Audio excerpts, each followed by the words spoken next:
Welcome to another episode of Know Your Artist with Lnee. Today we'll be diving into the world of the amazing, the iconic Guns N' Roses. Let's go!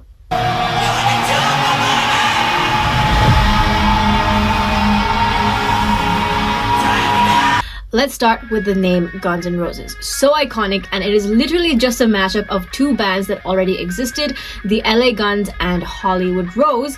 Members from both these bands kind of came together in the gritty LA music scene and just mashed their names up together, forming Guns N' Roses, and the rest is history.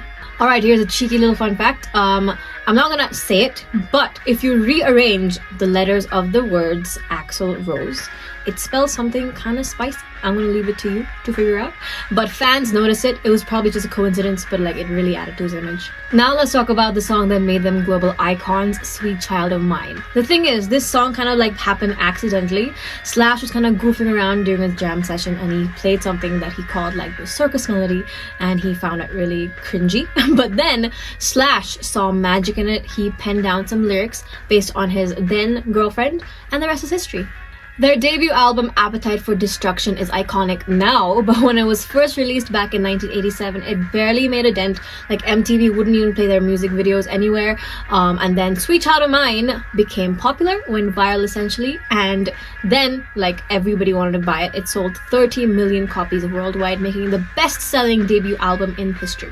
Guns N' Roses were dubbed the most dangerous band in the world, and one such infamous moment to highlight this image was the infamous 1991 St. Louis riot, where Axl Rose jumped into the crowd to snatch a camera from a fan, and then he stormed off stage and the fans went crazy and they ended up destroying the venue. Slash's iconic top hat kind of came by accident. He actually shoplifted the hat from a store in LA and then he just added a belt to it and then he wore it to stage and the audience loved it.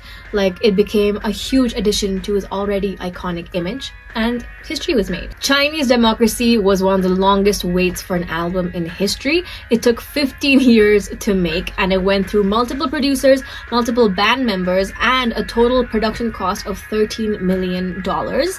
Which proves that Guns N' Roses do not rush their art, and it was so worth it. Duff McKagan, who is the bassist for Guns N' Roses, went through a very rough patch in his life, after which he pulled his life together, went back to school, he studied finance, he even correctly predicted the 2008 financial crash, and wrote for magazines like Playboy and ESPN, so basically he is a rock star doubling as a financial analyst. Last but not least, let's talk about the November Rain music video. It is a 9-minute long music video, and back in 2018, it became the first ever music video from the 90s to reach 1 billion views, which means almost 25 years later, people are still obsessed.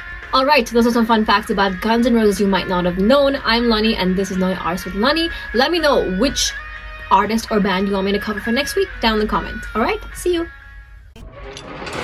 94.3 Radio 1.